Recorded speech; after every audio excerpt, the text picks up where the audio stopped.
Fala time, como vocês estão? Bora para mais um super café com evolução. A rapaziada vai ver que é o café da última vez. Vocês não estão me ajudando. Hoje um case mais que especial. Gente, vai ser difícil porque eu vou falar isso todo vídeo, porque todos os meus alunos são especiais. Mas hoje eu quero falar exclusivamente com você mesmo, que tem aí dor no joelho. Às vezes talvez já tenha passado por uma cirurgia ou não passou, e por favor, se você não passou, já fica até aqui comigo que eu vou te mostrar que dá pra ter liberdade, saúde, qualidade de vida e viver sem dor, mesmo sem procedimento cirúrgico. O case que eu vou trazer hoje aqui é de um aluno que tem muito meu coração. Ele chegou até mim com indicação de uma prótese de joelhos e no primeiro momento eu falei, pelo amor de Deus não, vamos avaliar isso aqui. Quando a gente coloca de fato uma prótese ali, e volto a dizer, né, assim como eu comentei no vídeo passado, quem aí tem dor e pensa em fazer cirurgia, volta no vídeo da semana passada que ali eu trago o porquê, quando fazer uma cirurgia, quando não fazer, mas falando em específico de uma prótese, é algo que você vai ter que fazer aquela manutenção ali pro resto da vida e muitas vezes essa prótese não vai ficar boa. Então tem muitos casos que eu conheço que fizeram uma cirurgia, colocaram prótese no quadril ou no joelho, enfim, e acabaram ficando muito pior. Assim como também eu entendo que tem as pessoas que melhoraram e entendam que a questão da prótese, assim como qualquer outra cirurgia, é o processo de bons hábitos.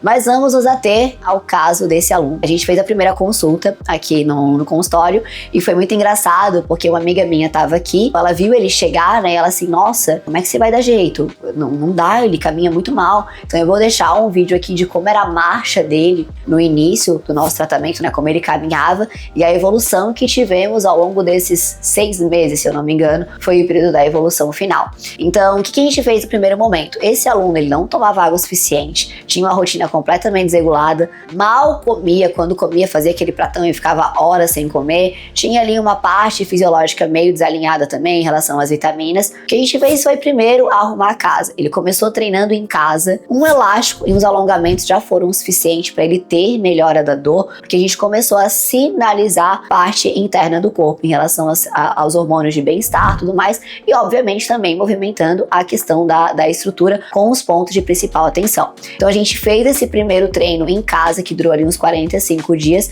e depois eu falei, ó, agora eu preciso que você vá para uma academia. E por quê, né? Ele poderia se manter em casa? Poderia. Mas eu sei que ele tinha total capacidade de ir para academia, a gente conseguiria aumentar a intensidade dos treinos, eu conseguiria aumentar a gama de movimentos e querendo ou não, gente, dentro de uma academia, a gente consegue melhorar a parte de gama motora de vocês, né? Quando você treina em casa, os exercícios muito soltos, tem algumas pessoas que não têm tanta consciência corporal, então as máquinas da academia permitem a gente, enquanto treinador, pensar em novas estratégias, trazer mais segurança para você durante o treino, então eu consigo colocar ele para fazer outros exercícios, dando mais capacidade muscular, dando mais capacidade funcional do que só os treinamentos livres, né? Então ele teve uma melhora absurda nesse processo que ele passou ali na academia. A gente não precisou fazer cirurgia e, se Deus quiser, não vamos precisar. Junto do processo de tratamento desse aluno, a gente começou com a parte do treino, eu reorganizei a parte da alimentação dele, a gente sentou, estruturou, fez um processo de reeducação alimentar,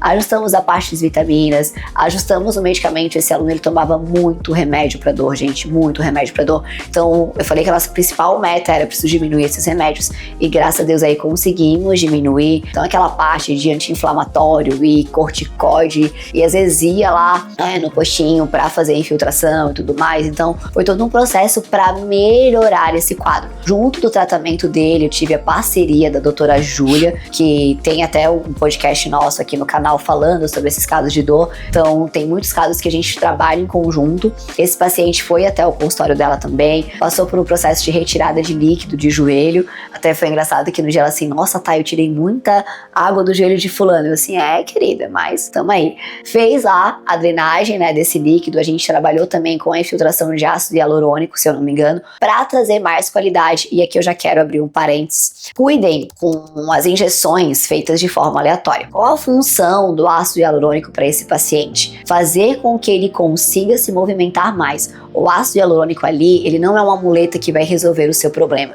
Ele deve ser usado como um recurso para te dar mais capacidade de movimento, porque ele vai ajudar, ele vai trazer esse conforto articular e vai te ajudar nessa parte de treinar mais, ou de treinar melhor, ou de conseguir fazer novos movimentos.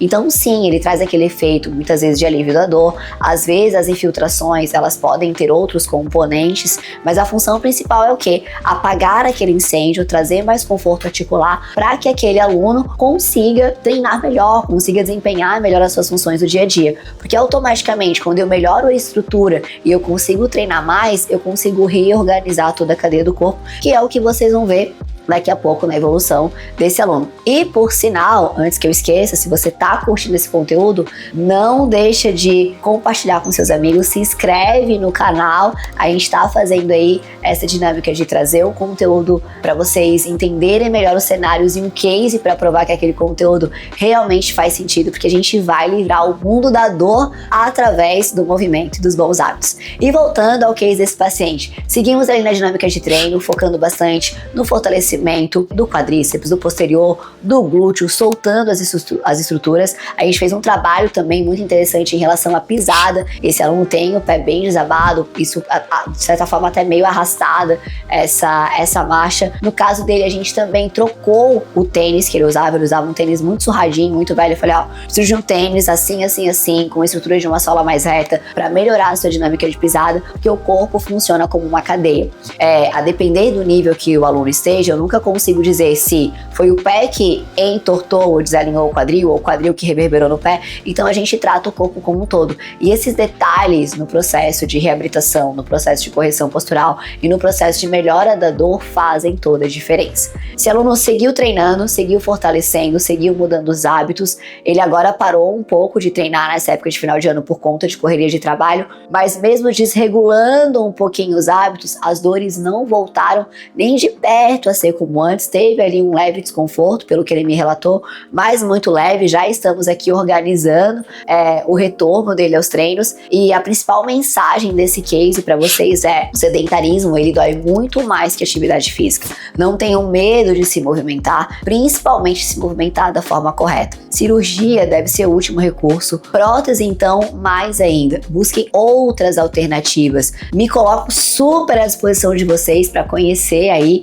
os relatos de vocês, o diagnóstico que foi dado, para trazer novas ideias, plantar aí novas sementinhas. E essa aqui foi a evolução brilhante que esse aluno teve. Como vocês podem ver, uma marcha muito mais regulada, ele está conseguindo caminhar melhor, pisar melhor, centro de massa mais estabilizado, um tronco mais firme, sorrisão, zero dores e até um agachamentozinho super lindo no final. Então, questionem as pessoas que proíbem vocês de fazer as coisas, questionem diagnósticos muito precisos e diretos em relação, precisa fazer, só assim vai melhorar. Olhem para o cenário atual de vocês. Eu entendo que muitos vão trazer, mas pô, Thay, é difícil mudar os hábitos, é difícil isso. Gente, difícil mesmo é você querer fazer as coisas e você não conseguir. Difícil mesmo é você às vezes querer brincar com seu filho e não poder porque a sua lombar dói. Difícil mesmo é você parar numa cama de hospital ou até mesmo numa cadeira de rodas, às vezes por uma cirurgia mal feita ou por uma dor que não vai embora. Então, se for para escolher algo difícil,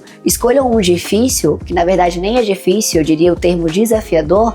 Escolham um desafiador que vai trazer a melhora para a vida de vocês. E de verdade, eu tô aqui para contribuir, para tirar as dúvidas e para pregar em vocês, assim, muito a sementinha dos bons hábitos. Então fiquem comigo, porque a gente vai trazer conteúdos para vocês, vamos trazer evoluções que se conectem com o caso real. Se você conhece alguém que tem aí dor no joelho, que não melhora, que não vê nenhum outro recurso senão a parte cirúrgica, já compartilhe esse vídeo que a gente segue evoluindo juntos, passo a passo e café a café. Vejo vocês na próxima evolução.